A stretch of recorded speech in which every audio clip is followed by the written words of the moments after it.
네이버가 좋아하는 글쓰기와 더불어 우리를 가장 힘들게 하는 카더라를 정확하게 정리해 드릴게요. 아직도 유튜브 보면 말도 안 되는 카더라가 남아있다는 게 참 아쉬울 따름이에요. 이 영상 하나로 네이버가 좋아하는 글, 상위 노출되는 글쓰기 12가지로 요약을 해드릴게요. 이거 유료 강의에서나 나올 법한 내용인데 그냥 다 공개할게요. 블로그 글쓰기 버튼을 누르게 되면 가장 먼저 하는 것은 제목 작성이죠.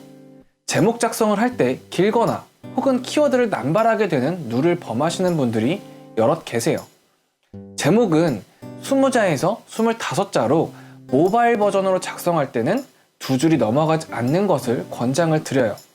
25글자가 넘어가면 뷰탭 반영이 될 때도 제목이 잘리는 현상이 발생을 합니다. 또한 키워드 남발을 하게 되면 글이 누락되거나 상위 노출에 좋지 못한 영향을 끼치게 됩니다. 제목을 지을 때 좋은 키워드들이 많아서 다 넣고 싶다는 욕심 나실 때가 있을 거예요. 욕심을 잠시 내려놓으시고 차라리 넣을 키워드가 너무 많다 하시는 경우엔 시리즈물로 기획해 주시는 것이 좋습니다. 이보다도 더 최악의 제목 형태가 있는데요. 예를 들면 꽃집 슬러시, 강남역 꽃집 다시 슬러시, 국화 슬러시, 장미 또는 특수문자를 활용해서 괄호 강남역 꽃집 괄호 닫고 이런 형태를 매번 사용하시는 분들도 여럿 봤습니다. 절대 이렇게 하시면 안 돼요. 검색 노출이 잘 안 되기 때문에 꼭 주의하시기 바랍니다. 두 번째는 제목에 작성하는 메인 키워드와 서브 키워드예요. 메인 키워드란 상위 노출이 어려운 대형 키워드라기보다는 중소형 키워드를 얘기하고요. 서브 키워드는 메인 키워드와 접속되는 키워드로서 검색량은 조금 낮지만 사람들이 메인 키워드와 함께 찾아보는 키워드라고 말할 수 있어요. 제목에 메인 키워드는 반드시 맨 앞에 배치를 해주시는 것이 상위 노출에 도움이 되고 서브 키워드를 2-3개 정도 같이 넣어주시는 게 좋습니다. 이 정도 설명만 들으면 조금 이해가 어려우실 수 있을 것 같아서 예시를 2가지 준비해봤어요. 오이 피클 만드는 법, 자취생들을 위한 마법 레시피. 여기서 오이 피클이 메인 키워드고 만드는 법, 마법 레시피가 메인 키워드와 이어지는 서브 키워드가 되겠습니다. 이 제목은 자취생들을 위한 이라는 카피라이팅도 첨가가 되어 있어요. 다음은 오프라인 사업자분들의 초점을 맞춘 제목인데요. 강남역 맛집, 땡땡 고창집. 누구나 이런 제목으로 상위 노출을 원하지만 문서 수도 많고 발행량도 많아서 경쟁이 치열하기 때문에 이와 같은 제목을 작성한다면 시간만 허비하게 되는 글이라고 할 수 있어요. 강남역 맛집을 메인 키워드로 잡는다기보단 저라면 차라리 강남역 11번 출구 혹은 역삼 이동과 같은 키워드를 메인으로 선정 후에 땡땡 곱창집, 회사원들이 퇴근하고 달려오는 곳이라고 만들 것 같아요. 항상 서브 키워드나 뒤에 이어지는 문장들은 메인 키워드와 연관되어 있고 문장이 자연스럽게 만들어주시는 것이 중요합니다. 그렇다고 꼭 서술형 문장일 필요는 없어요. 자연스럽기만 하면 된다는 사실. 세 번째는 본문으로 내려가 볼 텐데요. 여기서 카더라가 하나 나옵니다. 제목에 작성한 문장을 복사 붙여넣기 하듯 소제목을 작성하라고 하는데 이는 전혀 1도 도움되지 않아요. 대개 티스토리나 워드프레스 하시는 분들이 헤딩 태그라고 해서 쓰는 형태와 비슷한데 이분들도 제목과 똑같이 소제목을 복붙하진 않습니다. 소제목을 넣는다고 하시면 복붙이 아니라 메인 키워드나 서브 키워드가 들어간 상태로 자연스러운 소제목을 새롭게 만들어 주시는 게 올바른 작성법이라고 할 수 있어요.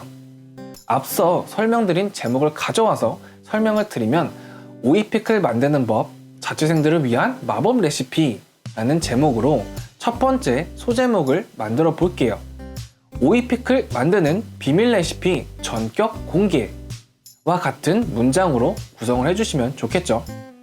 소제목이 막상 떠오르지 않는다 하시는 분들은 앞에 상대방을 두고 말하듯이 한번 작성을 해보세요.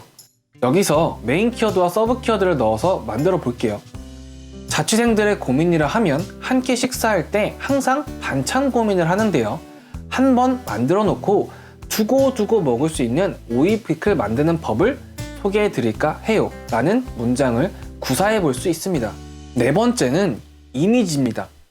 이미지의 경우 대표 썸네일 이후에 직접 촬영한 사진만을 사용할 수 없는 경우가 많이 있어요. 이런 상황에서도 PPT로 만들거나 미리 캔버스, 캔바, 망고버드를 활용해서 직접 제작해서 사용할 수도 있죠. 여기서 잠깐 카더라가 하나 또 나오게 됩니다. 이미지 파일 이름을 꼭 바꾸시는 분들이 계세요. 그리고 이미지명을 키워드에 맞게 오이피클 만드는 법 1, 오이피클 만드는 법 2, 3 이렇게 해야 한다고 교육하시는 분들이 아직도 계신데 모두 헛소문입니다. 상위 노출되어 있는 블로그 이미지를 다운받아 보시면 키워드를 넣어서 이미지명만 만드는 사람은 없어요. 제발 이런 말도 안 되는 팁 전수 안 하셨으면 좋겠다는 바람이 있어요. 이미지 하면 또 떠오르는 것이 있으실 거예요. 그쵸? 바로 유사 이미지예요. 유사 이미지에 100% 걸리지 않는 방법은 없다고 보셔도 돼요. 본인이 직접 촬영한 사진도 마찬가지예요. 최근에 방문한 카페가 있어요. 제가 그 카페를 직접 제 카메라로 촬영했다고 해서 유사 이미지에 안 걸릴 거라는 확률은 없습니다. 단지 확률이 낮아지는 것 뿐이에요. 해당 카페를 방문해서 촬영한 전경을 보면 대부분 다 비슷하기 때문이에요. 다만 캡처를 하거나 퍼온 게 아니기 때문에 확률이 낮아지는 것뿐 100% 유사 이미지에 걸리지 않는다는 것은 아닙니다. 그리고 캡처한 이미지를 사용할 때 메타 값이 뭐 어쩌고 저쩌고 보정을 하면 유사 이미지에 걸리지 않는다 이런 이야기도 있는데 이것 또한 거짓말입니다. 이미지의 고유한 메타 값은 변하지 않기 때문이에요. 네이버 봇이 옛날만큼 멍청하지가 않아요. 과거엔 이미지에 개구리인지 이게 공룡인지 구분을 못했지만 지금은 다 구분하니까요. 마지막으로 이미지는 하나의 글에 10장 정도 넣어야 한다 뭐 이런 이야기를 많이 들어보셨을 겁니다. 과거엔 적절히 통했던 방식이지만 상위 노출 조건은 실로 간단해요. 이미지 한 장만 들어가 있어도 상위 노출에 전혀 문제가 없어요. 최소한의 조건 이미지 한 장만 갖추시면 됩니다. 제 블로그 보시면 이미지 한 장으로도 상위 노출 되어 있는 글들이 아직도 있어요. 다섯 번째, 본문 글자 수는 1000자에서 2000자 사이여야 상위 노출이 된다? 네, 거짓입니다. 본문 글자 수는 200자, 300자여도 상위 노출 SEO에는 충족되어진 거라고 볼 수 있어요. 이것 또한 최소한의 조건이에요. 그런데 왜 1000자, 2000자가 절대값이 되었느냐 궁금하실 거예요. 검색자가 제 블로그에 들어왔는데 300자 정도의 작성한 글로 설명이 불충분해서 별 도움이 안 된다고 생각하면 금방 이탈을 해버리기 때문입니다. 반면에 500자 이상, 1000자 정도 작성을 하면 내용의 양도 충분하고 적절한 설명이 되기 때문에 1000자 이상은 적으라고 이야기가 나오는 거예요. 하지만 대부분 글을 적어보시면 아시다시피 1000자 경우 작성하다 보면 글이 많은 양이 아니기 때문에 1000자는 쉽게 작성하실 수가 있을 거예요. 자, 여섯 번째, 서론, 본론, 결론을 나누고 중간중간 질문을 통해 폐쇄적 사고를 심어줘라 입니다. 이거 되게 중요합니다. 요즘엔 리뷰글이 단순히 나열하는 글보다는 서론, 본론, 결론으로 나누어서 작성한 글이 보다 깔끔하고 매끄럽게 읽기 좋은 글로 인식이 되는데요. 서론에서는 간략하게 미리 보기 형태로 글을 작성해 주시면 좋아요. 내가 이 포스팅에서 이것만큼은 확실하게 알려줄게, 또는 앞으로 이런 이야기를 차례차례 설명드릴게요 와 같이 간단하게 작성해 주시면 됩니다. 본론에선 인용구나 소제목을 사용해서 목차 형태로 만들어 주시면 작성하시면서도 글이 산으로 가지 않고 읽는 사람 또한 읽기가 편해진다는 장점이 있어요. 제가 자주 사용하는 방식이기도 하고요. 여기서 추가적으로 중간중간 질문을 넣습니다. 제가 집중력이 낮아서 고민이 있어 병원에 방문해서 의사 선생님하고 상담을 받는 상황으로 가정을 해볼게요. 제 이야기를 하고 상담해 주시는 선생님은 이야기를 처음에만 듣고 자기 말만 하면 온전히 집중이 될까요? 인간의 집중력은 평균 10분이라고 하는데 아무리 집중력이 좋은 사람이라도 10분이 넘어가면 머릿속으로는 딴 생각을 하기 마련이에요. 그래서 상담을 잘 하시거나 영업을 잘 하시는 분들은 상대방 이야기를 듣는 데에 더 집중을 하고 피드백을 하면서 질문을 하곤 합니다. 왜 질문을 하는지 감이 좀 오셨나요? 질문을 하게 되면 딴 생각할 틈이 없기 때문이에요. 2번 정도 질문을 하게 되면 상대방은 이야기를 하다가 또 질문할 수도 있겠구나 라는 생각이 들기 때문에 폐쇄적 사고가 저절로 막 발동하게 돼요. 이건 제가 영업직에 종사하면서 터득하게 된 방법을 글쓰기로 녹여낸 방법이에요. 효과 만점이니까 한번 꼭 따라해보세요. 마지막으로 결론 부분에선 앞서 서론 본론에서 이야기했던 내용을 간략하게 정리해주면 위에서 잊혀졌던 내용을 다시 한번 상기시켜줄 수 있다는 장점이 있어요. 책을 한 권이라도 읽어보신 분들은 공감하실 텐데요. 앞에서 읽은 내용이 뒤로 갈수록 생각이 나나요? 잘 안 나죠? 인간은 망각의 동물이기 때문에 시간이 지날수록 기억력이 감소하기 마련이에요. 결론 부분에서 앞의 내용을 전체적으로 짤막하게 정리를 해준다면 검색자가 그를 만족하지 않을래야 않을 수가 없겠죠. 7번째는 폰트 색상과 문장 길이에 조금만 신경 쓰기입니다. 요즘 트렌드는 10분짜리 영상도 길다고 생각해서 배속으로 보고 10대, 20대 초반 분들은 이것도 싫어서 1분, 2분짜리 쇼츠나 릴스를 보는 시대예요. 그런데 글이라면 더더욱 보기 싫겠죠. 대기업들도 MZ세대들을 고객으로 만들려고 눈에 막 쌍심을 켜고 기획을 하는데 우리도 그 흐름에 따라가야 됩니다. 그런데 블로그라는 플랫폼은 글을 기반으로 작성되기 때문에 그나마 지루함을 해소시켜줄 수 있는 방법, 바로 강조하고 싶은 부분에 폰트에 색상 입히고 굵게 표기하거나 크기를 키우는 방법이 있어요. 추가적으로 문장은 3줄에서 5줄 사이로 작성을 하고 공백을 꼭 만들어 주세요. 이 부분이 바로 숨쉬는 공간입니다. 숨쉬는 공간이 없으면 글에 대한 압박을 느끼고 이탈을 해버리는 사례가 수없이 많이 발생을 할 거예요. 그러니까 숨쉬는 공간을 만들어주는 거 잊지 마세요. 8번째, 영상 첨부는 이젠 필수. 저도 글을 작성하고 나서 귀찮다는 핑계로 영상을 넣지 않는 경우도 꽤나 많이 있어요. 하지만 지금 막 블로그를 시작하셨거나 동영상 영역에서 유입되는 인원을 비약적으로 높이길 원하신다면 동영상은 필수적으로 첨부해 주시는 것이 좋아요. 키워드를 검색해보면 뷰탭 영역 이외에도 이미지나 동영상 영역이 있는 걸 알고 계실 거예요. 동영상 영역으로도 검색해서 보는 분들이 꽤나 있기 때문에 영상으로도 유입을 만들어낼 수가 있어요. 영상은 그럼 촬영을 해야 하느냐 하시겠지만 쉽게 한번 생각을 해보자고요. 사용한 이미지를 그냥 RC 동영상 만들기라는 컴퓨터 프로그램, 핸드폰 어플, 블로 같은 것을 활용을 해서 BGM을 넣고 영상으로 만들 수 있으니 2분만 더 투자해서 동영상을 만든 후 업로드를 하시면 되겠습니다.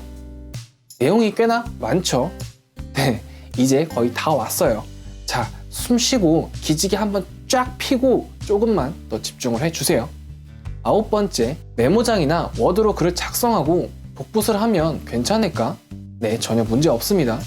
근간에 아직도 떠도는 소문에 의하면 복붙하면 상위 노출이 안 된다, 저품질 증상이 발생할 수 있다, 이런 이야기를 하는 분들이 아직도 있는데요. 저는 블로그를 수백 번 실패해보면서 복붙한 것으로 문제된 적은 단 한 번도 없었어요. 물론 남의 글을 통째로 복붙해서 작성하는 거 아닌 이상 저품질과는 전혀 무관한 이야기니까 정리가 잘 되지 않으시는 분들은 메모장이나 워드에 작성을 하시고 복붙하셔도 전혀 문제가 없으니 겁먹지 마세요. 10번째, 발행하기 전 맞춤법 검사는 하는 것이 좋다. 글을 작성하다 보면 띄어쓰기나 맞춤법이 틀리는 경우가 종종 있어요. 최근에 가장 많이 수정하는 단어라면 콘텐츠라는 단어인데요. 콘텐츠 똑같은 말인데 네이버에서 정의하는 정확한 맞춤법은 콘텐츠이기 때문입니다. 게다가 우리가 작성하는 텍스트를 컴퓨터는 한글로 똑같이 해석을 하지 않고 C언어라는 컴퓨터 언어로 해석하기 때문에 맞춤법이 틀리면 자칫 내가 전달하려는 의미와는 다르게 해석되거나 혹은 단어로 적용이 되는 사례가 발생을 해요. 좀 더 디테일하게 말씀을 드리면 형태소라는 것을 설명드려야 하지만 정말 내가 대행사를 설립할 것이 아니라면 형태소까지는 공부하실 필요는 없어요. 저도 형태소를 100% 이해하지는 못해요. 형태소 공부를 하려면 단시간에 되는 부분은 아니에요. 그러니 글 작성 이후에 맞춤법 검사와 띄어쓰기 검사만 해주셔도 충분합니다. 11번째, 게시물에 링크를 삽입하면 저품질 위험이 있고 순위가 떨어진다. 여기서 또 카더라가 나옵니다. 게시물에 링크를 첨부하면 순위가 떨어지거나 뷰탭 반영이 잘 안 된다라고 하는데, 이 또한 단순히 몇 번 순위가 하락되거나 상위 노출이 되었다가 누락되는 것 때문에 생겨난 카더라입니다. 링크는 어떤 링크를 첨부하셔도 글에 전혀 문제가 되진 않아요. 문제가 생긴다면 쿠팡 파트너스 링크만 현재 조금 검수 대상일 뿐입니다. 과거에 파워블로거들이 홍보글 작성했던 것처럼 작년부터는 단순글이 난무하기 때문에 생겨난 이야기일 수도 있는데요. 그렇다고 쿠팡 링크라고 해서 절대적으로 다 누락되는 것도 아니에요. 여기서 꼭 아셔야 할 중요한 맹점이 있습니다. 단순히 링크 없이 작성한 글은 경험에서 나오는 리뷰글로 분류가 되지만, 링크가 첨부되는 순간 광고법에 적용되는 글이 되기 때문에 이런 사례가 발생을 하는 거예요. 광고법이 적용된다고 이야기를 안 하고 단순히 링크를 넣으시면 노출에 제한적이에요. 좋지 않아요. 뭐 이런 식으로 이야기하는 것 때문에 많은 분들이 그냥 링크를 넣으면 무조건 안 되는구나 라고 하시더라고요. 광고법이 적용된 글은 광고법에 맞춰서 작성을 하면 링크를 삽입해도 노출에 전혀 문제가 없어요. 문제가 된다면은 광고 대행사들이 이미 다 굶주려서 도산했을 거예요. 광고법에 대한 글쓰기가 어렵다 하신다면 링크를 댓글로 남기시면 일정 부분 여러분들의 고민을 해소할 수가 있어요. 댓글은 본문에 전혀 영향을 미치지 않기 때문에 꼼수 형태로 많이 사용을 합니다. 자, 이제 거의 다 왔어요. 12번째, 글 수정을 하면 무조건 부정적인 요인이 발생을 한다? NO! 발행한 이후에 글을 수정하면 순위가 하락한다라는 카더라가 또 있어요. 글은 여러 번 수정하셔도 전혀 문제가 되지 않아요. 수정을 올바르게 하지 않고 단시간에 여러 번 막무가내로 수정을 했기 때문이에요. 이런 사태가 발생하는 경우엔 차라리 기존에 작성했던 글을 비공개 처리한 이후에 새로 작성을 하시고 새로운 글을 발행 전에 삭제해 주시면 됩니다. 글 수정은 순위가 하락할 수도, 순위가 오히려 올라가거나 유지될 수도 있어요. 글을 수정한다고 무작정 단순히 순위가 떨어집니다. 이거는 신빙성이 없습니다. 이런 소리 하시는 분들 꼭 계세요. 정말 스트레스 받습니다. 수정하실 때 키워드 반복이 너무 많지는 않았는지, 제목과 본문에 대한 글이 일치하는지, 유사 이미지로 잡힐 만한 이미지를 사용하진 않았는지, 이런 것들을 확인하시고 수정하셔야 됩니다. 상위 노출되었다가 갑자기 누락되는 글이라면 반나절 정도 지켜보시다가 수정하셔도 되고 바로 수정하셔도 되는데, 수정하실 때 올바르게 수정을 하셔야지 단순히 그냥 키워드 몇 개 바꾸고 글 몇 글자 바꾸는 걸로 수정하시면 안 됩니다. 여기까지 블로그 상위 노출과 카더라에 대한 내용을 12가지로 정리해서 설명을 드렸는데요. 이미 알고 계신 내용들도 있을 거고 새롭게 알게 되신 사실도 있으실 거예요. 제가 블로그 강의를 하고 있지만 블로그 강의는 대다수 분들이 2번 이상 수강해 보신 분들이 꽤나 많아요. 그런 분들이 아직까지도 블로그를 힘들어하거나 혹은 잘못된 정보를 가지고 계시진 않을까라는 걱정스러움과 염려되는 생각에 만든 영상입니다. 사실 지금 우리가 사용해야 할 플랫폼, 인스타그램이라든지 유튜브, 페이스북, 네이버 카페, 카카오뷰 굉장히 많은데 블로그에만 정체되어 있으면 안 되잖아요. 그래서 정말 조금이나마 보탬이 되었으면 하는 바람으로 제작을 했습니다.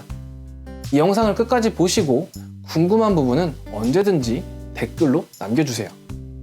끝!